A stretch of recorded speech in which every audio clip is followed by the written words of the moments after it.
Merci.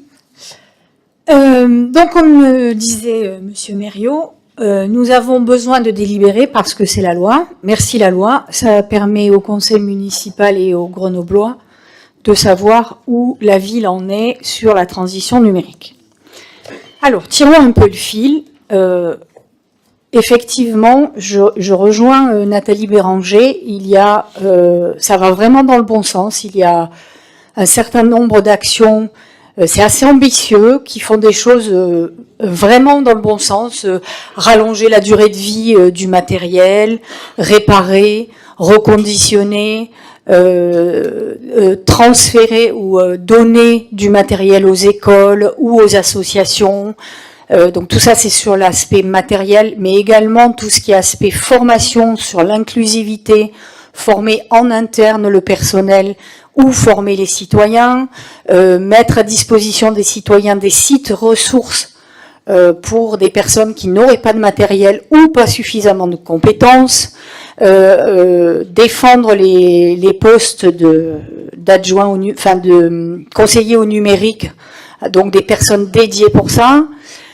Travailler à l'accessibilité des sites, tout ça, ça va vraiment dans le bon sens. Vous êtes plutôt proactif là-dessus. Honnêtement, vraiment, c'est très bien.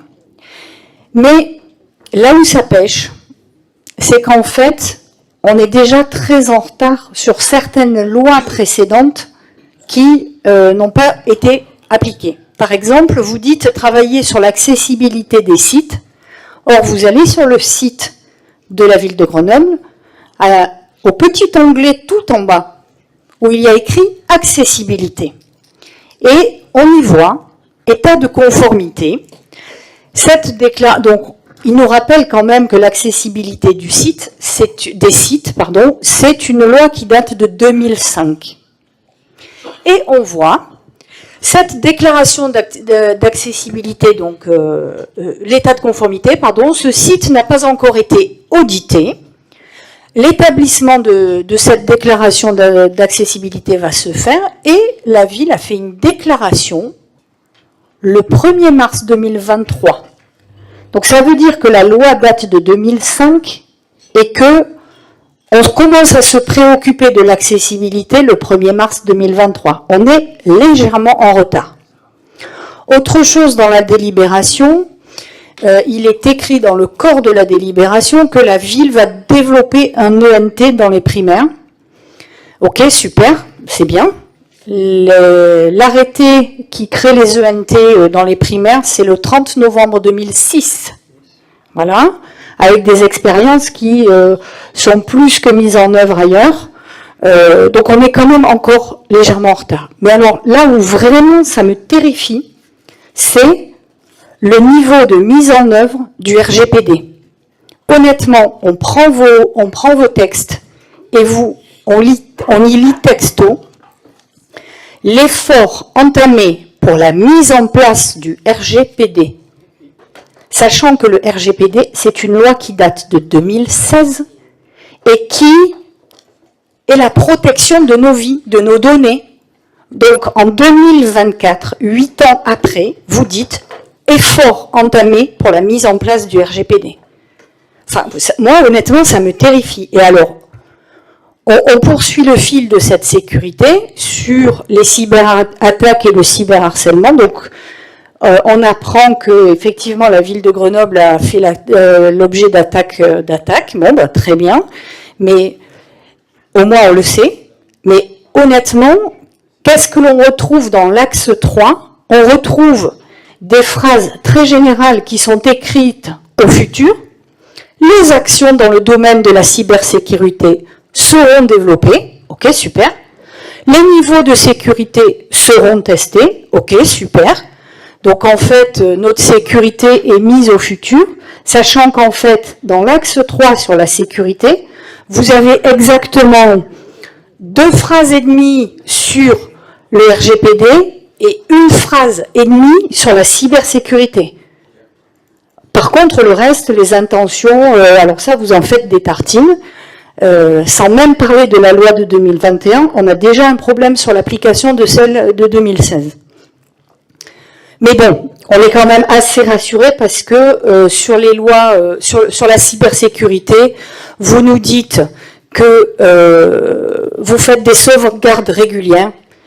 Bon, c'est écrit au présent. Je pense qu'effectivement, en cybersécurité, voilà, c'est écrit au présent, on est tranquille. Bref, heureusement que le gouvernement a eu l'initiative de cette loi, parce qu'on sait au moins où en est la ville de Grenoble. Franchement, vous nous transmettez ce document sur l'état de la ville de Grenoble et les prochains projets. Vous disiez vous-même, en utilisant les petits carrés, comme ça vous savez ce qui est à venir, ce qui est en cours et ce qui est réalisé.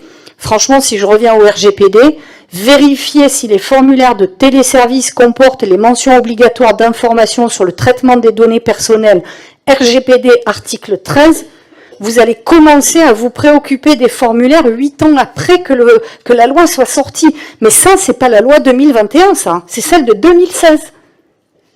Voilà. Donc vous en faites des tonnes dans les intentions, vous développez des pages et des pages, par contre sur l'essentiel et des lois passées, ça, pas grand-chose. En plus, on a l'impression dans la façon dont vous rédigez vos délibérations, honnêtement, les 5 plus grandes entreprises imposent leurs standards, donc là on est d'accord, on parle des GAFAM, hein. Les 5 plus grandes entreprises imposent leurs standards et des tarifs très élevés. C'est pourquoi la ville et le CCAS prennent le parti de développer des logiciels libres.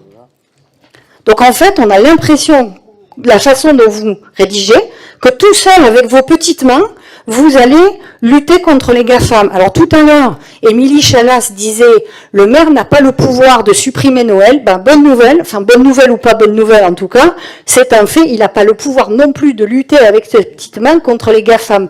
C'est un peu osé d'écrire les délibérations comme ça. Si c'est pas ce que vous vouliez dire, attention à la façon de l'écrire parce que franchement, ça fait un peu prétentieux. Je voudrais quand même attirer un petit warning, attirer aussi l'attention sur les logiciels libres et y faire un petit warning. Je suis assez d'accord avec vous, c'est moins cher, mais vous avez des difficultés dans l'interopérabilité des différents logiciels. Vous avez des fonctionnalités qui n'existent pas forcément dans ces logiciels libres. Souvent, vous n'avez pas non plus de recours en cas de panne. Le mot m'échappe. Quand vous appelez de hotline, merci. Voilà. Donc, certes, c'est moins cher, mais attention au service qui est rendu aussi aux agents qui vont utiliser ces logiciels libres. C'est plus sobre. Effectivement, vous avez raison, mais c'est aussi parce qu'il n'y a pas la lourdeur dans ces logiciels libres des patchs de sécurité.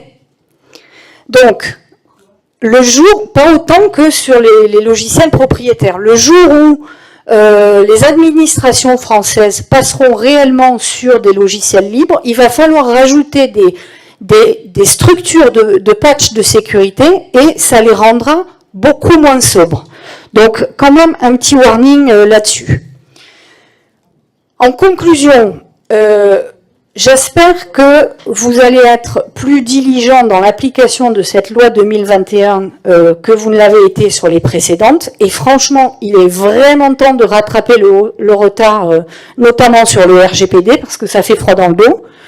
Bien entendu, on votera cette délibération, parce que c'est un minimum, mais que le travail ne s'éteint pas avec cette délibération. Et honnêtement, il me semble qu'il manque quelque chose de fondamental dans cette délibération, c'est à quelle échéance vous vous engagez à des super projets, ok, mais à quelle échéance?